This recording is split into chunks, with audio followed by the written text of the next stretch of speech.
अस्सलाम वालेकुम people, welcome to defence outpost. तो रिसेंटली यूएस स्टेट डिपार्टमेंट की तरफ से नॉर्थरॉप ग्रमन को एक कॉन्ट्रैक्ट दिया गया है जो कि यूएस की ही एक बहुत बड़ी डिफेंस कंपनी है। ये बेसिकली डिफरेंट टाइप के रेडार्स और दूसरा जो डिफेंस इक्विपमेंट है उसको मैन्युफैक्चर करते हैं। एक मेजर कंपनी है यूएस में डिफेंस के सेक्टर में। तो इनको यूएस के स्टेट डिपार्टमेंट ने तकरीबन $400 मिलियन का एक कॉन्ट्रैक्ट दिया है F-16 एयरक्राफ्ट के जो रेडार सिस्टम्स हैं उनको लेकर। अब जिस रेडार की यहाँ पर बात हो रही है उनमें से एक AN/APG-66 है और दूसरा AN/APG-68 है। दोनों ही पल्स डॉपलर रेडार हैं और इस टाइम के ऊपर मेजॉरिटी जो F-16 के वर्जन है जिसमें ब्लॉक 15 OCU, उसके बाद ब्लॉक 40 और स्पेशली जो ब्लॉक 50-52 स्टैंडर्ड्स के F-16 है वो इन रेडार्स को इस्तेमाल करते हैं। और पाकिस्तान एयरफोर्स की सर्विस में भी जो F-16 एयरक्राफ्ट हैं जिसमें MLU स्टैंडर्ड के F-16 और ब्लॉक 50-52 स्टैंडर्ड्स के F-16 उनमें भी AN/APG-68 V9 pulse Doppler radar का यूज होता है, जो कि ये रेडार भी जैसे पहले मेंशन किया इस लिस्ट में शामिल है जिसको नॉर्थरॉप ग्रमन की तरफ से सस्टेन किया जाएगा। तो यूएस स्टेट डिपार्टमेंट की तरफ से क्या किया गया है कि जितनी भी कंट्रीज जिनके पास F-16 है जो कि इन स्टैंडर्ड के यानी कि APG-66 और 68 स्टैंडर्ड के रेडार्स को यूज करते हैं उनके लिए नॉर्थरॉप ग्रमन को एक सस्टेनमेंट ऑर्डर दिया गया है, सस्टेनमेंट पैकेज प्रोवाइड किया गया है ताकि नॉर्थरॉप ग्रमन कंपनी जो है वो इन रेडार सिस्टम्स को सस्टेन कराएगी। उसमें पाकिस्तान के F-16 भी आते हैं और बाकी भी यहाँ पर 10 से 12 कंट्रीज हैं जिनके F-16 में ऐसे रेडार्स यूज होते हैं और उनके रेडार्स को यहाँ पर सस्टेन करवाया जाएगा। तो जब से ये न्यूज़ आई है इंटरनेट के ऊपर बेसिकली एक रेडार अपग्रेड से रिलेटेड बात हो रही है कि पाकिस्तान के जो F-16 एयरक्राफ्ट है उनको कोई नया रेडार मिलने वाला है, स्पेशली जो एक AES रेडार है, active electronically scanned array radar, जो कि one of the most important component है इस टाइम के ऊपर हमारी F-16 फ्लीट के अंदर जो मिसिंग है उसके बारे में यहाँ पर बात हो रही है कि इस अपग्रेड के तहत वो रेडार जो है वो पाकिस्तानी F-16 में लगेगा। तो ऐसा यहाँ पर बिल्कुल भी नहीं है, कोई AES रेडार अपग्रेड जो है वो हमारे F-16 को अभी तक नहीं मिली और ये भी यूएस की तरफ से जो सस्टेनमेंट पैकेज बाकी F-16 की कंट्रीज को प्रोवाइड किया जा रहा है जिनमें पाकिस्तान भी है, ये सिंपली पुराने रेडार सिस्टम से ही रिलेटेड है जो पहले से हमारे F-16 के अंदर लगे हुए हैं जो कि APG-68 V9 रेडार्स हैं। और जैसे पहले बताया कि ये पल्स डॉपलर रेडार है, कोई AES रेडार नहीं है। इस अपग्रेड के तहत क्या किया जाएगा कि जो सारी हमारी F-16 एयरक्राफ्ट की फ्लीट है उनके रेडार सिस्टम्स को एक मेंटेनेंस चेक दिया जाएगा जिसके तहत अगर किसी भी एयरक्राफ्ट के रेडार सिस्टम में कोई इशू है, कोई फॉल्ट है तो पहले उसको ठीक किया जाएगा, उसको रिपेयर किया जाएगा एंड देन इन्हीं रेडार सिस्टम को थोड़ा बहुत अपग्रेड किया जाएगा जिसमें फिजिकल अपग्रेड्स भी शामिल हैं और सॉफ्टवेयर अपग्रेड्स भी शामिल हैं। इनमें इनकी जो सिग्नल प्रोसेसिंग कैपेबिलिटी है उसको थोड़ा सा इनहेंस किया जाएगा, उसके बाद जो क्लटर रिडक्शन है उसको रिड्यूस करने के लिए जो सॉफ्टवेयर है उसको अपग्रेड किया जाएगा और थोड़ा सा जो एक इंपॉर्टेंट एस्पेक्ट है ECCM कैपेबिलिटीज का यानी कि इलेक्ट्रॉनिक काउंटर मेजर्स कैपेबिलिटीज का, जो कि किसी भी रेडार को इलेक्ट्रॉनिक वॉरफेयर के अगेंस्ट में प्रोटेक्शन प्रोवाइड करते हैं, तो ये कैपेबिलिटी भी इन रेडार सिस्टम्स की थोड़ी बहुत अपग्रेड की जाएगी। तो ये सारे माइनर अपग्रेड्स हैं, सिर्फ एग्जिस्टिंग रेडार सिस्टम्स को सस्टेन करवाने की बात यहाँ पर हो रही है, ना तो रेडार सिस्टम को चेंज किया जाएगा और ना ही यहाँ पर इनकी रेंज में कोई इंक्रीज होगा। इसी वजह से ये कोई ऐसी अपग्रेड नहीं है जिससे हमारे जो F-16 एयरक्राफ्ट की फ्लीट है उसकी कैपेबिलिटीज कुछ बहुत ज्यादा इंक्रीज होंगी। सिर्फ माइनर यहाँ पर चेंज होगा और वो भी सस्टेनमेंट के पॉइंट ऑफ व्यू से हमारे जो F-16 की फ्लीट है वो थोड़ी सी एक बेटर पोजीशन में आ जाएंगी। जो एग्जिस्टिंग इक्विपमेंट है उसको थोड़ी सी लाइफ एक्सटेंशन मिलेगी, रेडार सिस्टम का जो मीन टाइम बिटवीन फेलियर है वो थोड़ा सा कम हो जाएगा, लेकिन इससे ज्यादा कोई कैपेबिलिटी एनहेंसमेंट यहाँ पर एग्जिस्ट नहीं करता। इसी वजह से ये भी समझना जरूरी है कि ये कोई ब्लॉक 70-72 का तो अपग्रेड बिल्कुल भी नहीं है।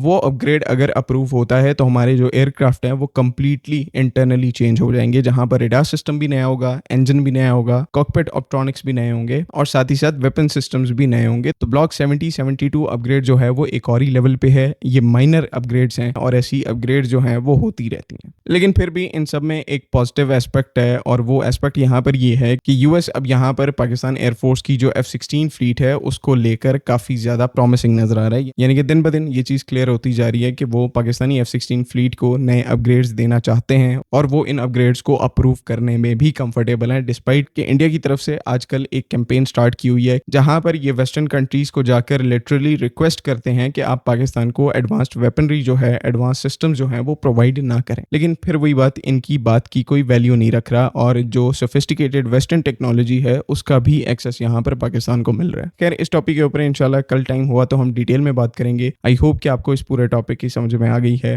अगली वीडियो तक के लिए अल्लाह हाफिज़। पाकिस्तान जिंदाबाद।